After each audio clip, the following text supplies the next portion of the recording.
नमस्कार।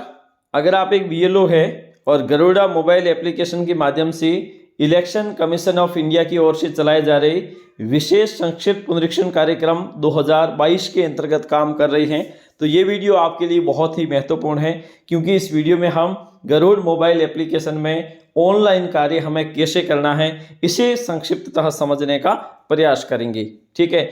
अब Garuda mobile application में आप जब कोई भी मतदाता जिसकी उम्र 18 वर्ष हो चुकी है या उससे ज़्यादा हुई है तो ऐसी स्थिति में उसे आप कैसे जोड़ोगे, उसे जोड़ने के लिए आपको क्या करना है इसको हम समझने का प्रयास करेंगे। सबसे पहले आपको गरुड़ मोबाइल एप्लीकेशन डाउनलोड करना है। उसके बाद में लॉगिन होने के लिए आपके पास आईडी और पासवर्ड आपके एज ए बीएलओ के रूप में रजिस्टर्ड मोबाइल नंबर होंगे, इसे लगाकर आप यहाँ पे लॉगिन हो सकते हैं। तत्पश्चात आपके सामने इस प्रकार का डैशबोर्ड दिखाई देगा। यहाँ पर आपके पास दो ऑप्शन होते हैं। जैसे यहाँ से भी आप सीधे इस पे या इस पे क्लिक कर पे भी आ सकते हैं, या फिर यहाँ जो 3 लाइन है यहाँ से आप फॉर्म्स पे क्लिक करके भी फॉर्म पर जा सकते हैं। यहाँ पे आपके पास 4 ऑप्शन आते हैं। पहला ऑप्शन है new voter registration form number 6। इस पे सिंपली क्लिक करोगे, पहले ऑप्शन पे क्लिक करोगे और नेक्स्ट पे क्लिक कर दोगे। उसके पश्चात डेट ऑफ बर्थ यहाँ चूज करोगे, ओके पे क्लिक कीजिए।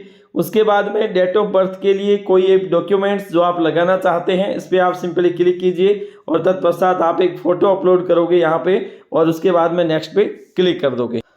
नेक्स्ट पे क्लिक करने के बाद में अब आपकी जो पर्सनल पर्टिकुलर जो डिटेल्स है वो पूछी जाएगी। उसके बाद में आपको यहाँ पे एक पिक्चर अपलोड करनी है और उसके बाद में यहाँ पे आपको जेंडर सेलेक्ट करना है। तत्पश्चात आपको अपना नाम लिखना है और वही नाम आपको अंग्रेजी से हिंदी यानी कि रीजनल भाषा में भी देखने को मिल सकता है। ठीक है, तो यहाँ पे आप सिंपली डाल सकते हो। ठीक है, नेम आ गया, सरनेम आ गया जो रीजनल भाषा में ऑटोमेटिक आ जाता है। उसके बाद आपको आधार डिटेल यहाँ देनी है। अगर आप देना चाहो तो यहाँ इंटर कर दीजिए, अन्यथा आप इसे राइट क्लिक कर दीजिए। I am not able to furnish my Aadhaar number because I don't have Aadhaar number, यहाँ से भी कर सकते हो और देना चाहो तो वहाँ पे दे सकते हो। तत्पश्चात यहाँ पे आपने वैलिड मोबाइल नंबर इंटर करोगे। ठीक है, उसके बाद में मोबाइल नंबर आप रिलेटिव के भी दे सकते हो, ये कंपलसरी नहीं है, देना चाहो तो दे सकते हो।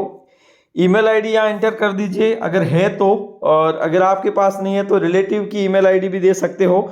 और उसके बाद में डिसेबिलिटीज अगर किसी प्रकार की है तो उसे आप दे दीजिए, अन्यथा आप इसे छोड़ सकते हैं। उसके बाद में नेक्स्ट पे क्लिक कर सकते हैं। नेक्स्ट पे क्लिक करने के बाद में रिलेशन टाइप आपसे पूछा जाता है। जिस व्यक्ति को आप नाम जोड़ रहे हो उसके साथ में जैसे फादर का नाम, मदर का नाम, वाइफ का नाम या legal guardian in case of orphan, अनाथ की स्थिति में कोई कानूनी जो गार्जियन है उसका आप यहाँ पे दे सकते हो। अब जिसका आप दे रहे हो तो उस स्थिति में जिस व्यक्ति का नाम जोड़ रहे हो उस व्यक्ति के परिवार का कोई सदस्य पहले उस मतदाता सूची में शामिल है तो ऐसी स्थिति में यहाँ पे उसके आप एपिक नंबर दे सकते हैं। ठीक है, उसके बाद में नेम ऑफ रिलेटिव, जिसके एपिक नंबर आपने दिए हैं उसके आप नाम यहाँ पर लिख सकते हैं।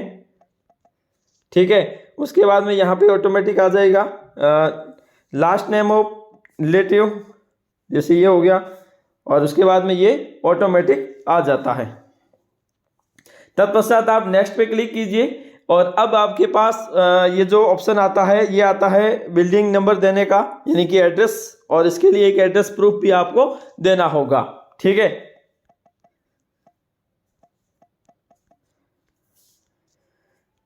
एड्रेस प्रूफ भी यहाँ पे आपको देना होगा और ये हो गया। उसके बाद में पोस्ट ऑफिस का नाम आप यहाँ लिख सकते हैं और उसके बाद में ये रीजनल लैंग्वेज में आ जाएगा। तत्पश्चात आप यहाँ पे अपने पिन कोड नंबर लिख सकते हैं, तहसील का नाम यहाँ लिख सकते हैं। ठीक है, और तहसील का नाम रीजनल में आ गया।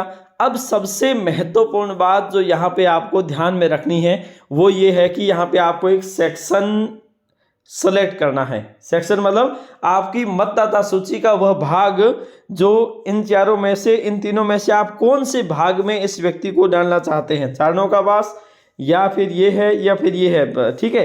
तो ऐसी स्थिति में आपको जो उचित लगे या जो उसके लिए एप्रोप्रिएट हो उसे आप यहाँ पे कर सकते हैं। तत्पश्चात यहाँ पे आपको एक एड्रेस प्रूफ के रूप में कोई भी एक डॉक्यूमेंट सेलेक्ट करना है जो आप लगाना चाहते हैं। आधार कार्ड हो गया या फिर कोई भी दूसरा भी हो सकता है, इंडियन पासपोर्ट भी हो सकता है। तत्पश्चात उस डॉक्यूमेंट्स की, सपोर्टिंग डॉक्यूमेंट्स की एक फ़ोटो जो सेल्फ अटेस्टेड हो यहाँ पे आप अपलोड कर दीजिए। और अपलोड करने के बाद में सिंपली इसे आप नेक्स्ट पे क्लिक कर दीजिए। नेक्स्ट पे क्लिक करने के बाद में स्टेट ऑटोमेटिकली है, डिस्ट्रिक्ट भी ऑटोमेटिकली है। उसके बाद में विलेज यहाँ पे आप चूज कर सकते हैं और डेट, जिस तिथि को आप फॉर्म भर रहे हैं उस तिथि को कर सकते हैं। और उसके बाद में यहाँ पे अगर कोई आपके पास नहीं है डॉक्यूमेंट्स तो असिस्टेंट दूसरा के लिए चूज कर सकते हैं, हमने पहले से दे रखा है। उसके बाद में डन पे क्लिक कर दीजिए।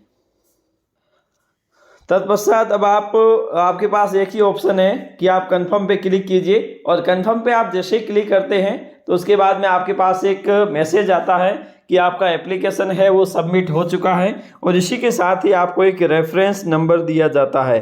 कौन सा नंबर? Reference number. इस रेफरेंस नंबर के माध्यम से आप अपने एप्लीकेशन को आसानी से ट्रैक भी कर सकते हैं, इसकी स्टेटस भी देख सकते हैं वोटर्स पोर्टल या NVSP पोर्टल पे जाके कि आपका एप्लीकेशन है वो कहाँ तक पहुँच गया है, कहाँ तक उसकी प्रोसेस हो चुकी है।